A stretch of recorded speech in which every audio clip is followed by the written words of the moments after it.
Howdy, and welcome to the F1 Hatchet, and welcome to the Austria or Red Bull Ring post-sprint race reaction. Say that 10 times fast. Anyway, what was your thoughts in this race? Did you like this race? Did it really get you excited? Did the whole thing, or did just the beginning of the race when we had some action at the front of the field really intrigue you? I mean, for me, it was pretty much a follow the leader for the most of the race, except for those first few laps with the McLarens chasing Max Verstappen around this track. So I'd probably give it a 6, maybe a 7 out of 10. Otherwise, it's kind of a normal race. Of course, these sprint races are generally fairly boring in my view, except for when you have some incidences, usually from the back of the field, that are trying to make up those ground to get those last points in this. So since we had a nice clean race, there wasn't really any strategy going on with the tires because everybody was on the medium tires. We basically had that action at the front with a little bit of action later on, but that ended up in penalties, which kind of negated all of that. So what was your thoughts? Did you like it? Did you not like it? Do you think they should stick around, have more sprint races or less sprint races, or get rid of the sprint races entirely? I kind of like the one practice session kind of keeps them off guard for the rest of the weekend, but the sprint race itself hasn't really added that much to the experience in my view. Anyway, I'll go from the back of the field to the front of the field, telling you what I thought of each driver and if I know anything that happened to them during this sprint race. So, without further ado, we will start off with Jon Carpenter, who basically qualified in 19th and ended up in 20th. They are really struggling in that kick-stake F1 team. They're not really getting those act together. I know both of those drivers were trying to kind of be stumbling around with those updates, trying to figure out how those updates are going to be applied and how they're going to get back into the running for these back-end teams before Audi comes in and takes them over fully. So Jon Carpenter's pretty quiet race at the back of the field, losing a position.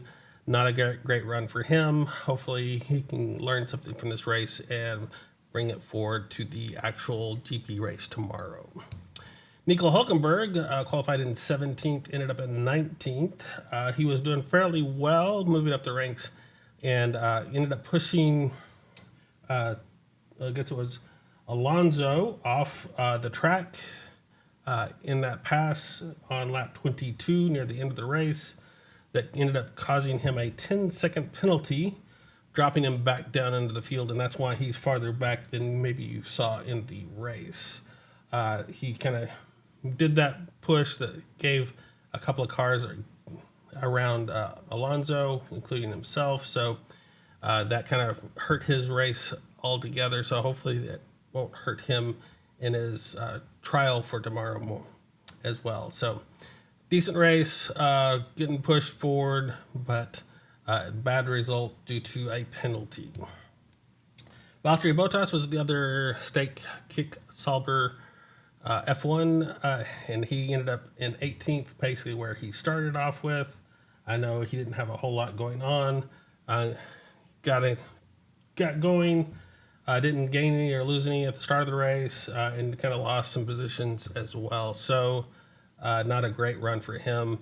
They need to try to figure out what's going on with that stake F1 car and try to get some more performance out of that so they can be a little bit more competitive in this field. Alex Albon started from the pit lane. That's why he started off in 20th. If you watch qualifying, he made it a little bit higher than that, but not much. Ended up in 17th position. He did pass Jon Carpenter on lap 12 for 19th, and on lap 21 he passed Bottas back to get that 18th position. So a little bit of action for Alexander Albon, but didn't get enough up into the field to really be competitive. So we'll have to see how they play out tomorrow with those changes that they made and see if they've learned anything to maybe tweak it some more to get a little bit more oomph in that qualifying session later today. Logan Sargent actually beat his teammate outright on qualifying, and it looks like he beat him in the sprint race as well. gaining 16th position. So, good run for Logan Sargent. I think it's still too late for him, unfortunately. He will probably lose that seat this season, if not before the season is over.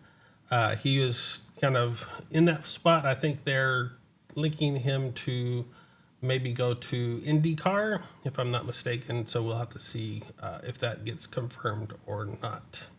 But he did a decent run, gaining some positions. And he did lose a position at the very beginning, but being ahead of his teammate is always a good sign in that progress. Fernando Alonso qualified in 13th and ended up in 15th. He did lose a position at the beginning, and it doesn't look like he really had the motivation or character for some reason this race. I know he doesn't really like this layout that much for some reason. Not very good at performing around this Red Bull rink. And it kind of shows in his moves around this, letting his teammate pretty much out-qualify and outrun him in this sprint race. So he ended up in 15th position, just behind Daniel Ricciardo in that RB, who qualified in 16th and ended up in 14th, just behind his teammate. Still fighting to try to save his seat in that RB, which they have not announced who they were going with, yet they had some kind of telltale signs saying that he is no longer a junior driver in that junior team. So we'll have to see if that plays out, that he will get removed from that team or not. I know he's still kind of playing down those rumors, so we'll see if he stays in that RB or if he ends up having to try to find another seat in another team. But a decent run, not quite as good, and not what he needs, because he needs to basically be outperforming his teammate at all things to be able to survive, I think, even though he's won several races in the past. So then we get to, he actually did pass Sargent on lap 17 for 16th, and Alonso on lap 22 for 15th. So those are the couple of passes that Daniel made. Yuki gained a position on the start of the race, bumping him up to that 13th spot and basically keeping him there for the rest of the sprint session. Decent run, but not the great run.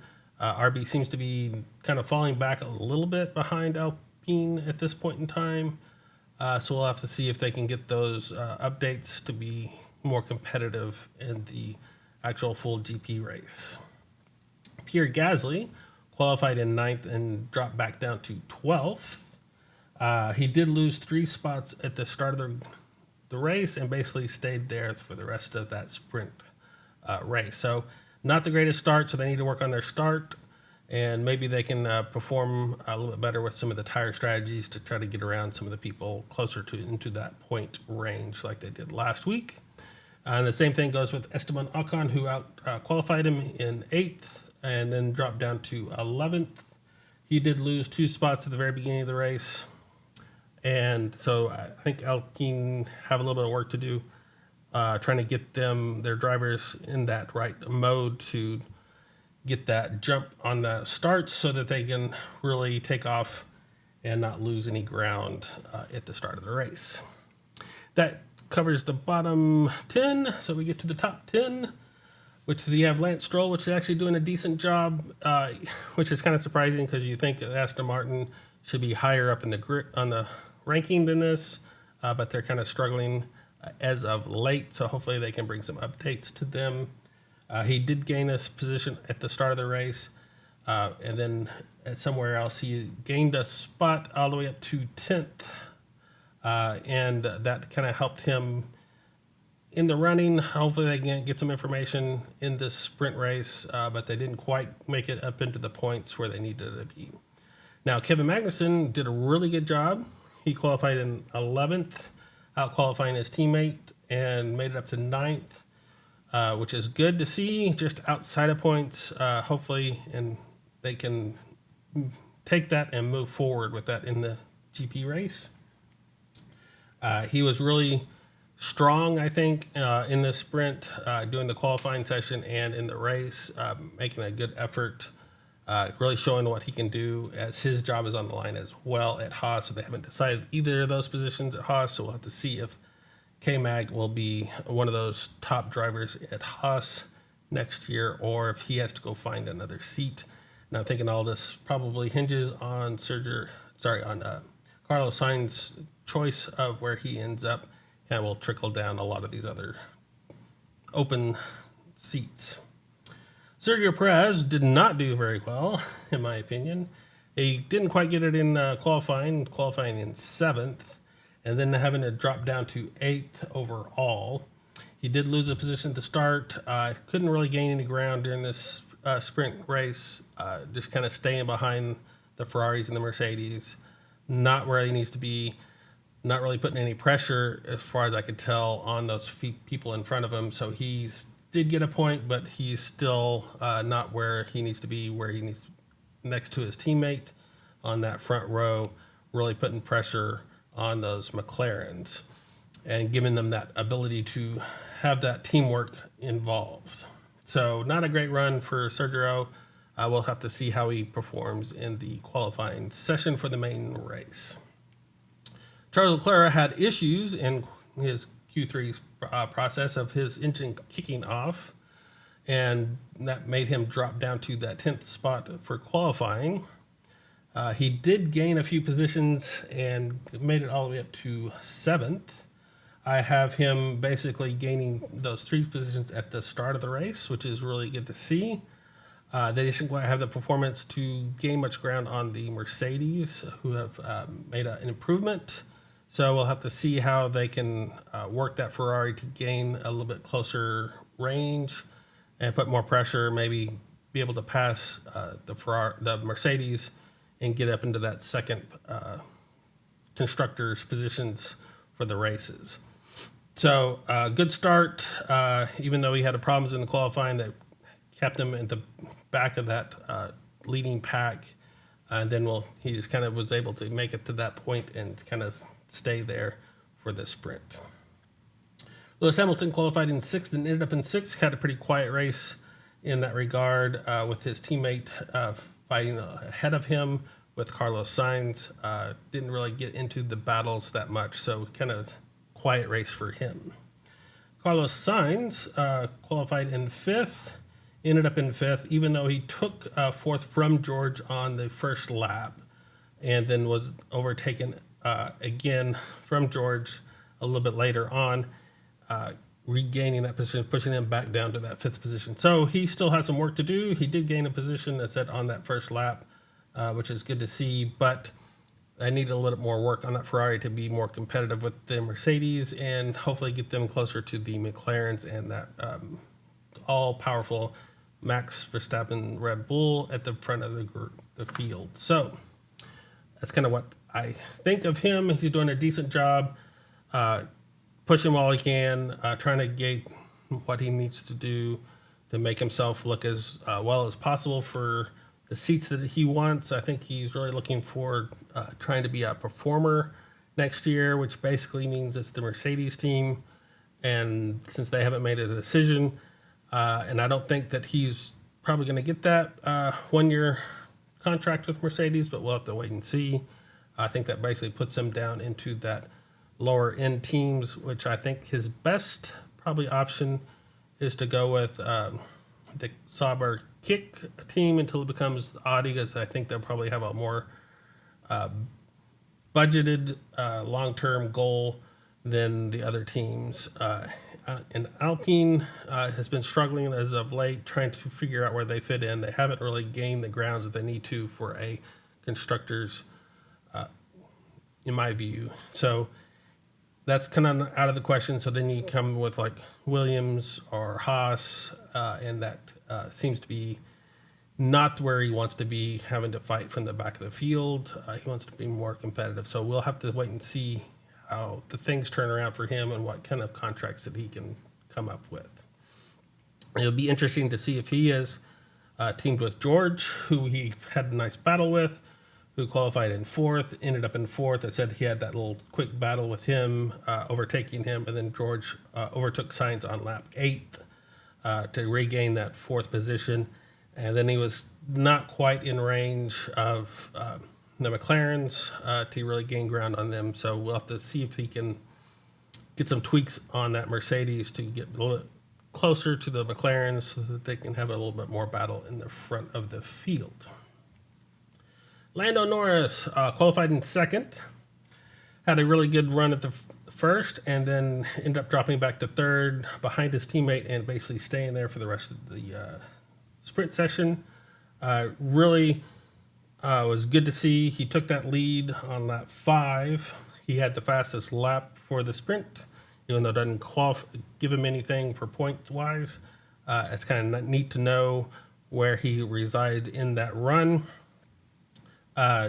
He did a really good job of getting around Max Verstappen in that corner, just left the door open a little bit later on that lap to allow Max to get back around him. And due to that, Oscar took advantage and regained that second position from Lando and pushed Lando back to third, which then he kind of basically stayed in, probably not trying to put too much pressure on his teammate in regards of taking both of them out of this race and losing the points. I know they were fighting for the most of it, but you could tell they were kind of had gloves on in those races, so you have to really take advantage of issues or mistakes that the other one made in that regard. So good run for Lando, even though he is in third. I like the fight that he has. He just needs to eliminate some of the little minor mistakes that Max is so well known to take advantage of. And then, of course, Oscar had that advantage as well of that battle and was able to push forward as well. So good run for Lando, good run for Oscar in that battle and really putting pressure on him.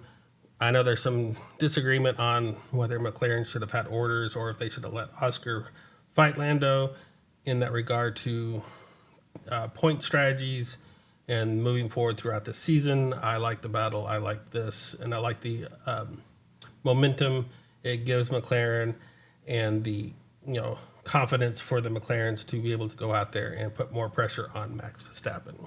And then, of course, Max Verstappen qualified in first and ended up in first. He did lose the first, but he gained it back on lap 5 at turn 4, going around Lando. That allowed Oscar to get past Lando as well. Really good run for him. Really good management of where he was in the power gain from the electrical system and the DRS to keep them behind him, and then gained a nice good lap. So we basically have at lap 5, he had a 0.7 second lead, and by lap 10 he had a 1.05 second lead, and at the end of the race he had basically a 4.6 second lead. So a good run for Max, really kind of showing that once he got out in the lead and get that fresh air, he could really put the laps in and kind of break that DRS zone and basically make it a nice clean run, really performance run without any mistakes, and kind of gave him the nice clean lead and win for this sprint race. Always good to see, even though we kind of want more battles going on at the front, like we saw in the first 5 laps. If we had that the whole time, I know all the fans would love it. I know he enjoyed that battle as he was smiling at the end of this race. So good to see, good to Max, having that battle and enjoying it, but still have the confidence and the ability to basically break those McLarens in the sprint run. So we'll have to see if that happens early in the GP race or if the McLarens hang on to make it more interesting throughout this race tomorrow. That brings us to what? The driver standings, which did anything change? No. So our driver standings stay the same throughout the field. Gained a little bit here, lost a little bit there, but pretty much the same order as we saw before.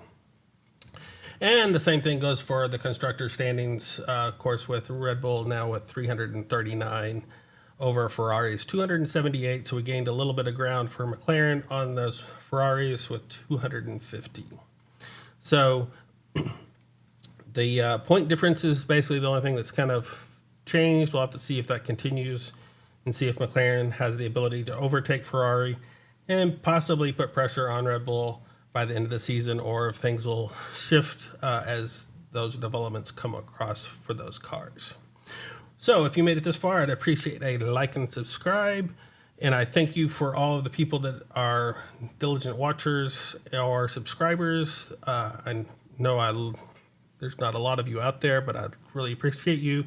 And you help me keep motivated to make these, even though I have not done the production as quite as well as I would have liked. And I will try to improve that in the future. So now what is coming up? We have the GP race. So we'll have the qualifying a little bit later, and then the GP race tomorrow. And this is the one that is a 71 lap race, has a length of 2.683 miles for a total race distance of 190.42 miles. And of course, Carlos Sainz has the lap record in 2020 for 1 minute and 5.619 seconds. And of course, it was introduced in 1970. It was in this Red Bull Ring was introduced to the F1 calendar. So that is what's coming up. And I hopefully will see you probably tomorrow for my reactions for the GP race. Until then, I will see you on the grid, and farewell.